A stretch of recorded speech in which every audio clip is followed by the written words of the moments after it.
여러분, 2026년 1월 2일 오전 9시를 상상해 보십시오.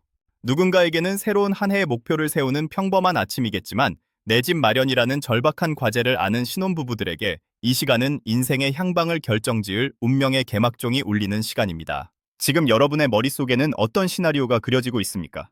새해니까 은행마다 대출 잔고가 넉넉하겠지, 천천히 알아봐도 되겠지 라는 낙관론에 젖어 계시지는 않습니까? 하지만 통계와 숫자가 말하는 진실은 냉혹합니다.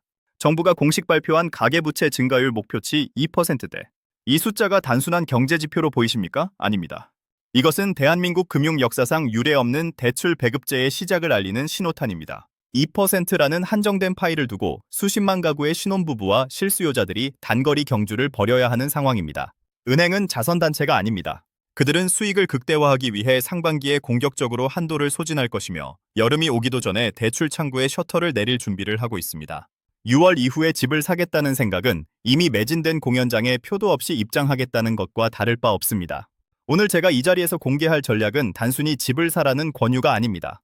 2026년이라는 거대한 금융의 파도 속에서 수장되지 않고 살아남아 서울이라는 성체 안에 여러분의 안식처를 마련할 수 있는 유일한 생존 매뉴얼입니다. 지금부터 그 처절하고도 치밀한 기록을 시작합니다. 2. 서론, 금융지능이 계급을 결정한다. 안녕하세요. 부동산 금융의 본질을 꿰뚫는 전문가입니다. 2026년의 대한민국 부동산 시장은 더 이상 입지만으로 설명되지 않습니다. 이제는 금융지능이 여러분의 사회적 계급과 아파트의 층수를 결정하는 시대입니다.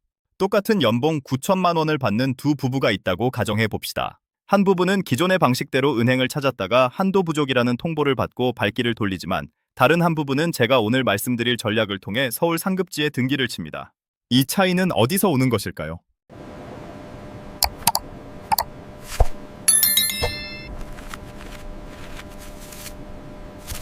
그것은 바로 스트레스 DSR 3단계라는 거대한 장벽을 어떻게 이용하느냐, 그리고 차주 분리라는 규제의 틈새를 어떻게 파고드느냐에 달려 있습니다. 단순히 열심히 발품을 판다고 해서 집을 살 수 있는 시대는 끝났습니다.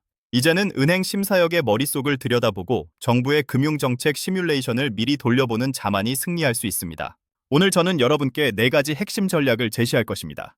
2026년 대출 시장의 조기 품절 메커니즘, 내 소득을 120% 활용하는 DSR 극대화 계산법, 신혼부부의 자산 가치를 지켜줄 서울 및 경기권 필승 단지 리스트, 그리고 마지막으로 규제를 무력화하는 명예 전략까지. 이 영상이 끝날 때쯤 여러분은 단순한 시청자를 넘어 냉철한 금융 전략가로 거듭나게 될 것입니다. 여러분의 인생을 바꿀 시간, 지금 시작합니다. 3. 본론 1. 조기 소진의 공포, 왜 상반기인가?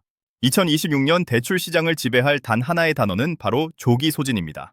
왜 하필 상반기여야만 할까요? 이를 이해하기 위해서는 은행의 생리를 알아야 합니다. 은행은 매년 초 정부로부터 연간 대출 한도를 배정받습니다. 2026년은 그 어느 때보다 이 한도가 작습니다. 은행 입장에서는 리스크를 줄이기 위해 연초에 우량한 고객들을 미리 선점하여 대출 실적을 채우려 할 것입니다. 즉, 1월부터 3월 사이에 가장 유리한 금리와 넉넉한 한도가 집중된다는 뜻입니다. 반대로 하반기로 갈수록 은행의 대출 잔고는 바닥을 드러내고 정부의 압박은 거세집니다. 이때부터 은행은 금리를 가산하거나 대출 조건을 까다롭게 변경하여 자연스럽게 대출 수요를 차단합니다. 이것이 바로 우리가 9월의 이사철이 아닌 1월의 추위 속에서 움직여야 하는 이유입니다. 과거의 사례를 복기해 보십시오. 대출 규제가 심해졌던 시기마다 하반기 대출 중단 사태는 반복되었습니다. 2026년은 그 강도가 훨씬 높을 것입니다. 만약 여러분이 10월에 잔금을 치르기로 계약했다면 계약금을 날릴 위기에 처할 수도 있습니다. 이것은 공포 마케팅이 아닙니다. 숫자가 예견하는 통계적 실체입니다. 따라서 지금 이 영상을 보시는 순간부터 여러분의 시계는 1월 2일에 맞춰져야 합니다. 4할 본론 2. 스트레스 DSR 3단계와 한도의 마법. 이제 가장 중요한 숫자 이야기를 해보겠습니다. 2026년은 스트레스 DSR 3단계가 전면 시행되는 해입니다. 이것은 대출 심사 시 실제 금리에 가상의 위험 금리를 더해 한도를 산출하는 제도입니다. 쉽게 말해 여러분의 연봉이 그대로여도 은행이 보는 여러분의 대출 상환 능력은 과거보다 낮게 평가된다는 뜻입니다. 하지만 여기서 금융지능의 차이가 발생합니다.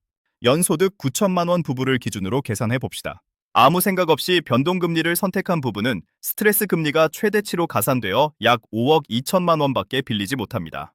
하지만 주기형 5년 고정금리를 선택한 부부는 정부의 가상금리 완화 정책에 따라 스트레스 금리를 낮게 적용받습니다. 결과는 놀랍게도 약 6억 1천만 원, 금리 선택 하나만으로 무려 9천만 원의 한도 차이가 발생합니다. 9터십만 원이면 서울에서 아파트 한 급지를 올릴 수 있는 금액이고 경기도에서는 방 하나가 더 생기는 금액입니다. 여러분은 어떤 선택을 하시겠습니까? 2026년에는 무조건 주기형 고정금리가 정답입니다. 이것은 단순히 금리의 높고 낮음을 떠나 여러분이 확보할 수 있는 자금의 총량을 결정짓는 핵심 열쇠입니다. 5. 본론 3. 신혼부부의 성지, 추천 단지 심층 분석. 대출 한도를 확보했다면 이제는 화살을 쏠 관역을 정해야 합니다. 신혼부부에게 가장 현실적이면서도 미래 가치가 높은 세 지역을 정밀 타격해 보겠습니다. 첫 번째는 서울 노원구 중계동과 도봉구 창동입니다. 흔히 노도강이라 불리며 저평가받던 이곳이 2026년에는 신혼부부의 가장 강력한 보루가 됩니다. 중계 무지개나 창동 주공 3단지를 보십시오. 이곳은 단순한 아파트가 아닙니다. 대한민국 최고의 학군지 중 하나인 중계동 학원가를 공유하며 재건축이라는 강력한 엔진을 달고 있습니다.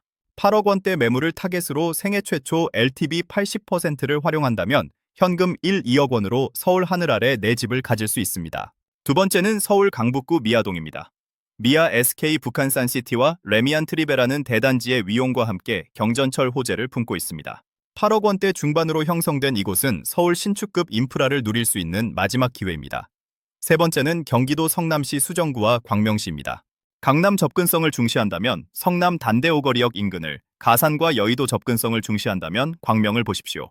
9억 원 이하 단지가 다수 포진해 있어 서민 실수요자 혜택을 극대화할 수 있는 최적의 입지입니다.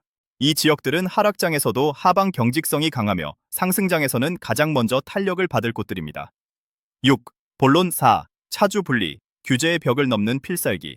자금이 부족한 분들을 위한 마지막 필살기, 차주 분리 전략입니다. 정부는 규제 지역 내에서 신용대출 1억 원을 초과해서 빌리고 집을 사면 대출을 회수합니다. 하지만 부부라는 특수성을 활용하면 합법적으로 이 벽을 넘을 수 있습니다. 명의를 아내 단독으로 설정하십시오. 주택담보대출 또한 아내의 이름으로 진행합니다. 이때 소득이 높은 남편은 명의자에서 제외됩니다. 그리고 남편의 이름으로 1억 원 이상의 신용대출을 받습니다. 남편은 주택 소유주가 아니기 때문에 대출 회수 규정에서 자유롭습니다. 이렇게 확보한 남편의 신용대출금을 아내의 주택구매 자금으로 보태는 방식입니다. 물론 이 과정에서 부부간 증여나 차용증 작성 등 세무적인 디테일이 뒷받침되어야 하지만 금융규제 측면에서는 부족한 한도를 메울 수 있는 유일하고도 강력한 무기가 됩니다. 명의를 나누는 것이 자산을 합치는 가장 빠른 길임을 명심하십시오. 7. 결론. 부의 추월 차선에 올라타라. 여러분, 부동산은 단순히 벽돌로 쌓은 집이 아닙니다. 그것은 시간을 사는 행위입니다. 2026년 상반기에 등기를 치는 것은 단순히 거주지를 마련하는 것이 아니라 인플레이션이라는 거대한 파도로부터 여러분의 노동 가치를 방어할 방패를 얻는 것입니다. 오늘 제가 말씀드린 전략들을 다시 한번 가슴에 새기십시오. 1월의 골든타임을 놓치지 마십시오. 주기형 고정금리로 한도를 극대화하고 제가 찍어드린 단지들을 발로 뛰며 확인하십시오. 그리고 차주 분리라는 전략적 사고로 자금의 한계를 돌파하십시오. 부동산 시장은 차갑고 비정해 보이지만 철저히 준비된 자에게는 언제나 그 틈을 내어줍니다. 오늘 이 영상이 여러분의 자산 형성에 커다란 이정표가 되었기를 바랍니다. 저는 다음 영상에서 차주 분리 전략 시 반드시 알아야 할 세무조사 방어법으로 다시 찾아뵙겠습니다. 이 긴 여정을 함께 해주신 여러분의 용기 있는 결단을 응원합니다. 도움이 되셨다면 구독과 좋아요로 함께 해주십시오. 여러분의 성공적인 내 집 마련을 진심으로 기원합니다. 감사합니다.